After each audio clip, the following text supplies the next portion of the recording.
Jeremy Clarkson and Quentin Wilson are once again in top gear.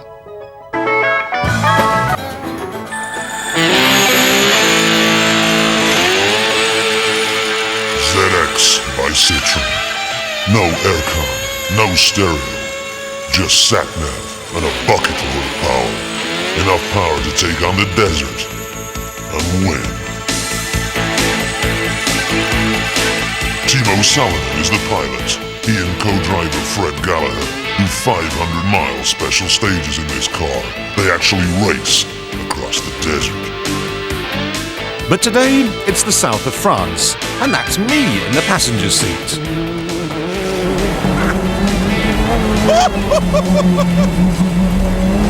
This is ridiculous. Ladies and gentlemen, I want to make an announcement. I hate Timo Salonen. And I don't believe. I am sure that you like. Oh, don't. I hate you. For me, it is very nice. For me, it is Would very you like? relaxing. Would you like me to show you what I had for breakfast? Oh, it's very relaxed for me to play with the car. It's not relaxing at all. Yeah. Girls have been going shopping in. No. Yes, they are. You must look the countryside also. You go shopping in cars. You go out to the cinema in a car. You don't. No, but this car for to look the countryside.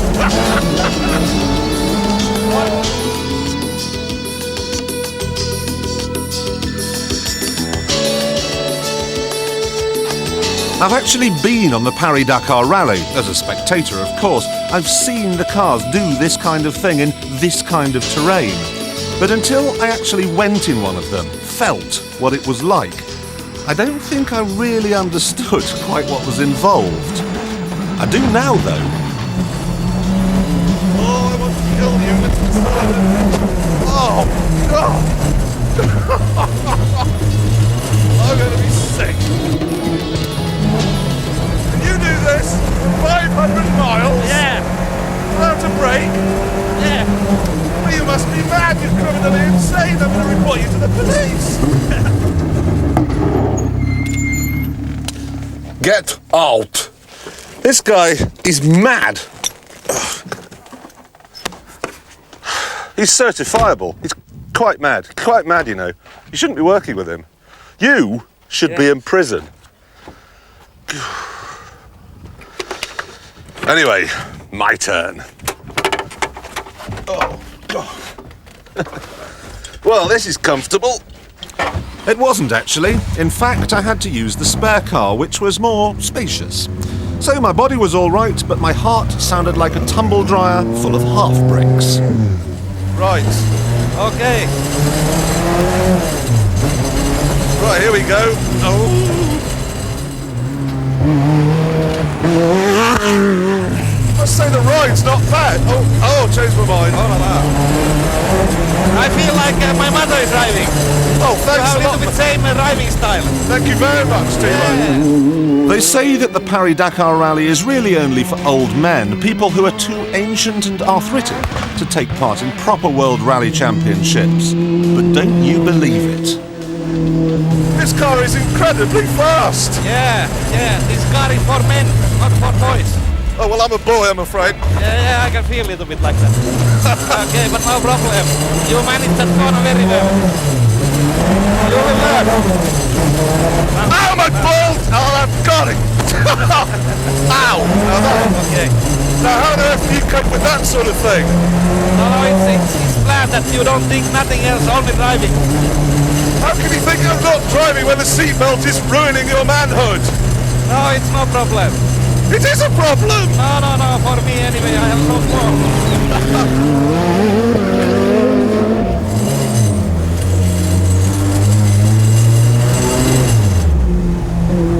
Oh, I could do that all day.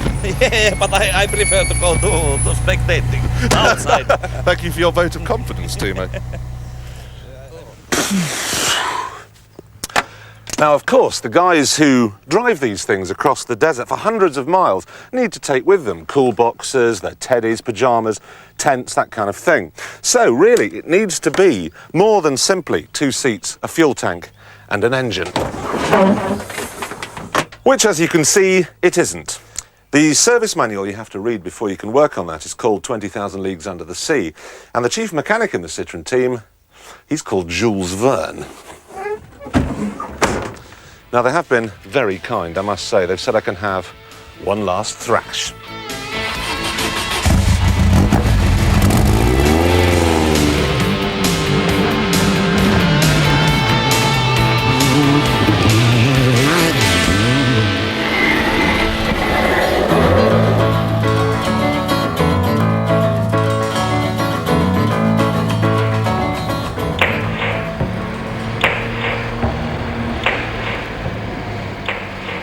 A car from the past arrives at a building of the future.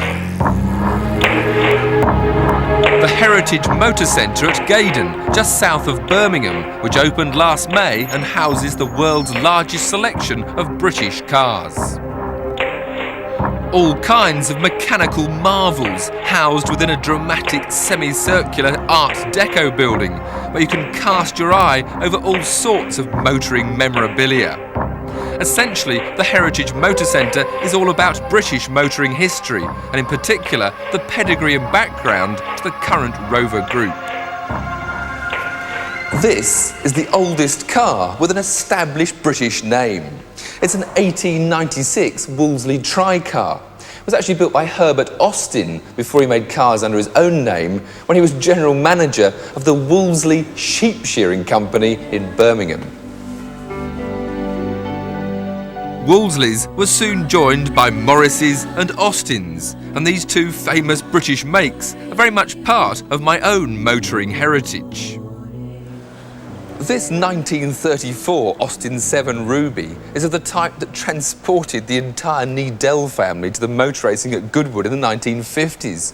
Bought second-hand for £10 and then discarded when they break down. We went through 3 of them before moving up market to the Austin A30 and then the Morris 1000. I passed my test in one of these. In fact, much of the fun of the Heritage Motor Centre is to browse through your own motoring memoirs, to show your children the old cars you once treasured and the cars that created motorsport history.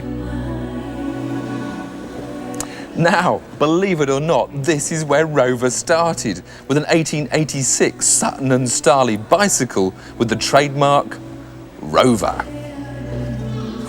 Since then, Rover has been just one of the many makes that have created our British motoring heritage. And at Gaydon, a real plus is that you can get so close to the exhibits that you can get a real feel for the smell and character of the machines. You can dream of caravanning in the 30s, complete with all mod cons, and visiting your local garage for a quick service.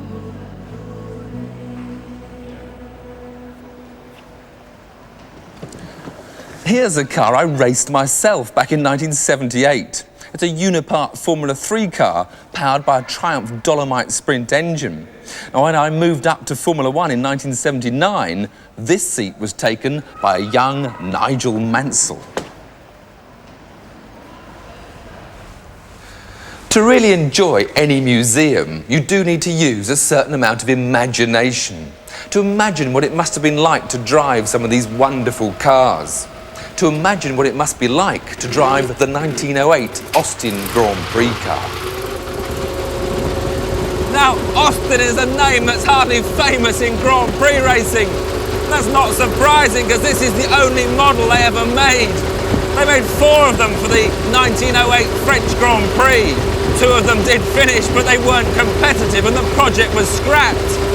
Now, this is the only model still in existence. The 10-litre straight-six engine gives about 100 horsepower, and that's plenty when you haven't got any brakes. And it's not just brakes you lack as you sit out in the open, unprotected from the elements, picking the flies out of your teeth and praying it won't rain.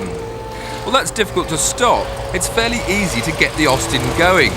Changing gear means double declutching, going both up and down the 4-speed gearbox.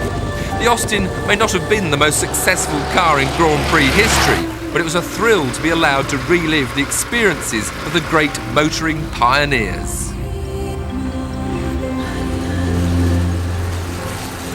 from 1908 to 1927. From looking like Toad of Toad Hall to feeling like him, heading for a bash in the country in the decadent 20s aboard a Leyland 8 Thomas Special, Britain's first straight 8. Built by truck makers Leyland, it's a huge beast that had no future on the narrow lanes of Britain. Designed by land speed record breaker Parry Thomas, the Leyland was great for travelling in a straight line, but corners, forget it.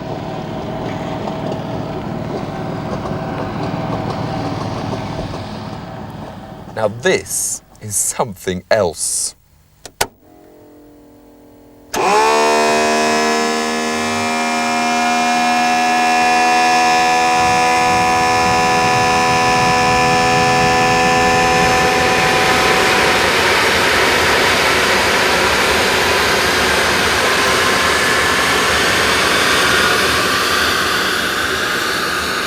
Gas turbine power for cars. An area where Rover led the world, building 3 road-going prototypes and this Le Mans Special, built by BRM and driven by Graham Hill and Jackie Stewart back in 1965. Just checking the dials now, my engine speed is 50,000 RPM. I've got a jet temperature of 600 degrees centigrade. At the moment we're just cruising a fairly nice 50 miles an hour. The thought of doing the Le Mans 24-hour race with this amount of heat behind me is not what I'd really fancy. I feel like Yuri Gagarin on the first ever rocket trip around the world. Not too sure of things.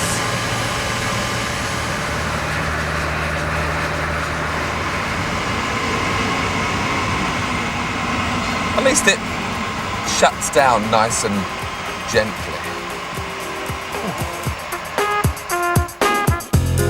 The biggest motoring event of next week is the London Motor Show at Earl's Court. We'll be there with all the most drool-worthy new models. And we've been out filming some of them too, like the long-awaited AC Ace, a Cosworth-powered roller skate from Westfield, and, is it different? A new Porsche 911. All in next week's Top Gear.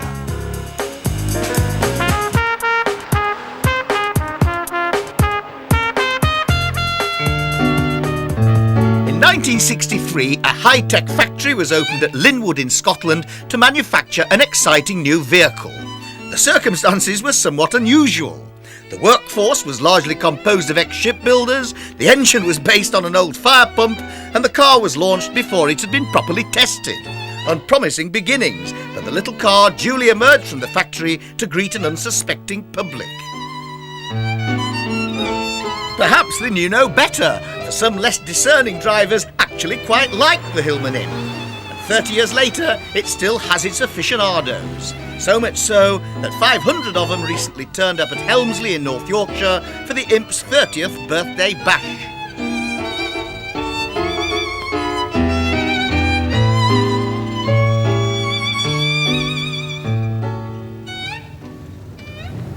This must be one of the last cars to have a starting handle, but the bizarre thing was, it didn't come with the car. You had to write to the Roots Group in Coventry and buy one, which does seem to defeat the object somewhat. Mind you, starting the engine was the least of your worries. Lying on its side in the back of the car, it produced an array of baffling problems. Water pumps would fail. This would lead to the car overheating. Because the engine's all aluminium, when it overheats, the head tends to warp. And that's where the problems really start, because the mechanics of the day, really in their ignorance, they weren't familiar with aluminium engines, and they just used to strip threads. So the damage was done in the process of fixing them, really. When did you get hooked on imps? I got my first car in 1980 after my O-levels, and never looked back since. There was actually a period of about 2 months in 1989, I think, when I didn't own it. I've had 3 ever since. You don't ever get anybody sort of saying, well, haven't you got a proper car? Almost daily. We do have a modern car, but this is the one I drive regularly. I much prefer it. Of course, mechanical problems weren't the only worry that faced imp owners. There were 1 or 2 peculiarities in the all-important area of handling, as I shall try and demonstrate. Not for nothing do the organisers call this little exercise the skills test. Now, one of the problems of handling was that on a wet or a greasy road or something, if you started to turn the corner, turn the wheel, put your brakes on, this is what happened. Fortunately, that wasn't a telegraph pole. Somewhat surprisingly, given the Imp's aversion to corners and a tendency to spin at the slightest provocation, the car performed remarkably well in international rallying. Never better than in the hands of Dublin dress designer Rosemary Smith, who won the prestigious Tulip Rally no less. Rosemary, how difficult was the Imp to drive? At the time, they seemed very difficult. They were a bit tail-happy, as you can imagine, with the weight in the back of them. But when you get used to them, I honestly think it's like any car. It doesn't matter what it is, you've got to get used to them. I found them great. And in fact, I still find them great. I take them out sometimes in historic stuff, and they're a super strong little car. Do you think that the rally success of the Imp helped in its sales? Yes, to a certain degree, but unfortunately the road models weren't as good as the rally models, obviously, and they got a bit of a bad name, and I think that's why eventually they just sort of petered out altogether. They weren't very reliable as a road car. Whichever way you look at it, for a small car, the Imp had some pretty big problems. So where's its appeal? Very fast, very nippy. For me, it's something like heaven to come here to England and see all these hundreds of Imps there's here. There was one round our road when I was quite young. I used to go out on my bike and stare at it, and that's how I sort of cottoned onto them. They've done it! These Imp enthusiasts have finally converted me, so much so that I've decided to go home in one.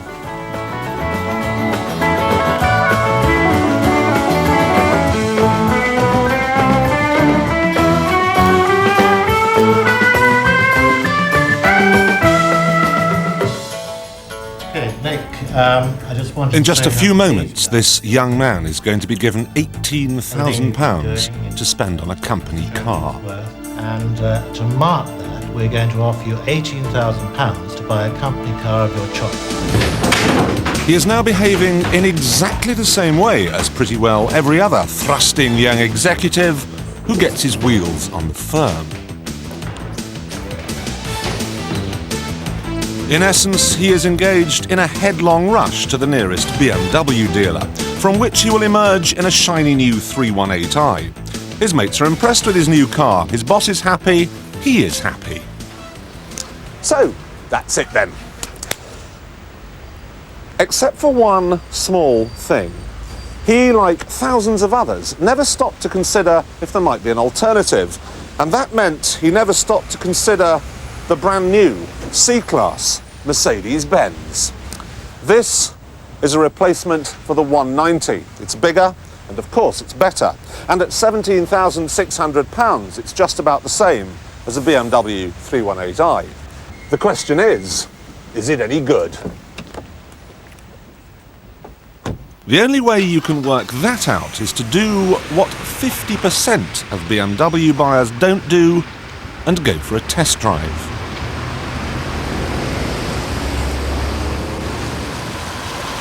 The first thing that will put our young friend off the Mercedes is the styling. From most angles it looks as statesmanlike and as dignified as all the other Mercedes-Benzes, but from the back it's just plain ugly, even, dare I say it, a little Vauxhall Belmont-ish.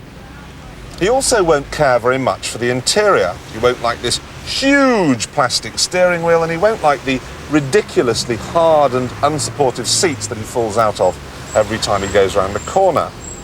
He won't like the acres of black plastic, which on the more expensive models are where you find all the knobs and buttons. He won't like the lack of a sunroof, and he'll be completely baffled by these strange windy things in the doors. Apparently you turn them and the windows go up and down. Might catch on, that. This must be the most expensive car you can buy that does not have electric windows as standard. But most of all, our young friend won't like the performance. Under that huge bonnet there's a 1.8-litre four-cylinder engine, which develops exactly the same amount of power as an egg whisk. Top speed is 120 miles an hour. With an automatic gearbox, 0 to 60 takes 14 seconds. Oak trees grow faster than that. If Mercedes were gunning for the swooping young BMW driving ad man, then they have failed comprehensively and miserably. But I don't think they were. In order to find out what this car is all about, we need to go right back to the beginning and start again.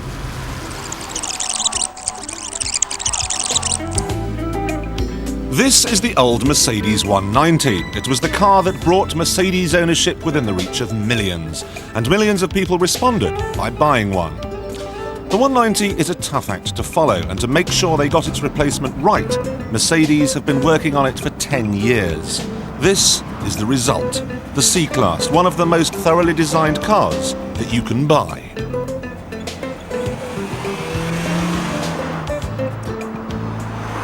Most car-related advertising slogans are claptrap, but this really is engineered like no other car. And that badge way down there at the end of the bonnet serves as a constant reminder that life is treating you well. According to a recent European survey, a Mercedes is the most prestigious car on the market. And then there's the interior. No, it isn't very well equipped, but what you do get is beautifully screwed together. Every switch, every knob feels like it will last for 100 years. Buy this car when you retire and it will still be in perfect working order until way past your sell-by date. It is a slow car, but it's fast enough. It will cruise effortlessly at 70 miles an hour with not a hint of wind noise, just the gentle sound of Radio 2 to keep you awake.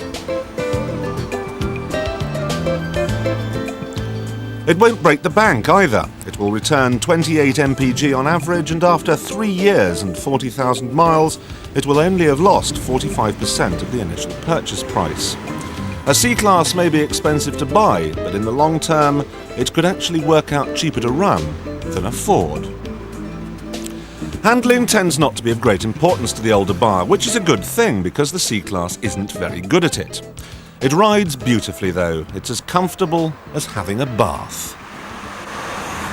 And then there's the immense feeling of solidity. I know this is a real Clarksonism, but if I had to have an accident in a car costing less than £20,000, I'd choose this one. Sure, you don't get a sunshine roof or electric windows, but you do get an airbag and anti-lock brakes. And these are sensible features because this is a sensible car for sensible, practical, proper people. So, to sum up, what we have here is a car that's too slow, too staid and too boring for younger motorists. And the faster, better equipped versions are too expensive. However, what we have here is a car that's just about perfect for people with greying temples, for people who are old enough to remember Janis Joplin and that immortal line, "Oh Lord, won't you buy me a Mercedes-Benz?"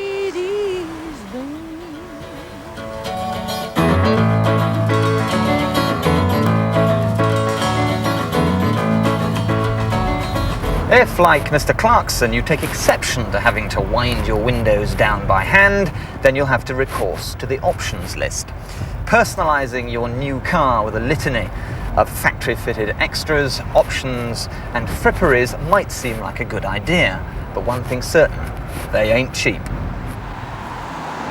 Take this BMW 520i Touring. In the brochures, it has a list price of £21,800. But how about some horny-looking alloys? A cool £1,100. A hole in the roof? £1,020. That most essential of essential accessories, rear luggage nets, will cost you a jaw-dropping £190. Or you can have your gear lever knob and steering wheel trimmed in leather for a questionable £100. In fact, you could spend the thick end of £19,000 if you specified everything on BMW's options list.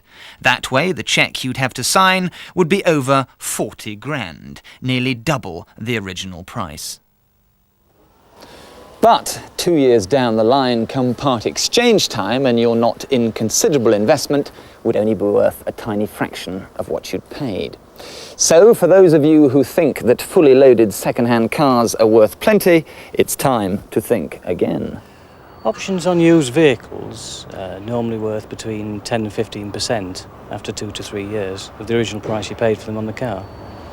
Alloy wheels can be valued at £1,200 new, and they're probably worth about £150, £200 when you bring the car back in. It's a little bit similar to when you buy a new house. You'll put a new kitchen in, a new bathroom, and all the pieces you want. When you come to sell the house, the next purchaser obviously won't want to give you a large market value for the items which they didn't buy originally. Here at the anvil of the used car market, the car auction, this is where options find their true value. And the story is not a simple one. Take this Jaguar, for instance. Some prestige cars can become wallflowers on the used car market if they haven't got the right options. A Jag with cloth trim just isn't a Jag. Used Jag buyers prefer to rest their rumps on leather, although mercifully this one does have the automatic gearbox. This, on the other hand, has the hide, but it's a manual. Bad news. Aspirant executives like their cogs shifted for them. But that doesn't hold true for mainstream family cars. Ordering an automatic gearbox and leather trim on your 405 or Cavalier will leave prospective buyers unmoved when you come to sell. In fact, used automatic Cavaliers and Mondeos are actually worth less than their manual counterparts, and options on popular cars still cost plenty. £850 blesses your Mondeo gear with a CD player. £1,000 means you can sit on leather, but when you come to sell, that lot will only be worth a couple of £100 or so. You'll be stuffing even more money down the drain if you specify heated front seats. The promise of a warm bottom on a cold winter morning won't cut much ice with used buyers. They have different priorities. According to a survey published by the ADT Auction Group, only 17% of used car buyers are impressed by luxury add-ons. They're more interested in environmental friendliness, insurance, performance and safety, and even more concerned with economy. So the brutal truth of the matter is, options aren't all they're cracked up to be. You'll never get back what you paid. But for the hedonists among you who like life's little luxuries but would rather not commit financial harry-carry, I have the answer, and it's blissfully simple. Buy a fully loaded used car instead. That way, some other bloke foots the bill. New metallic paint was £622, rear electric windows £369, outside temperature gauge £127 and a front centre armrest £135, total £1,250. And here, under the hammer, that little lot's worth maybe £300. The option, if you'll pardon the pun, is yours.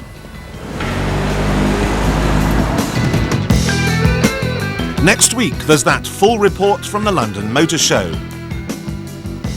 including a road test of the new, slightly smaller Lexus. And there's even more Motor Show in our special programme the following Sunday on BBC One.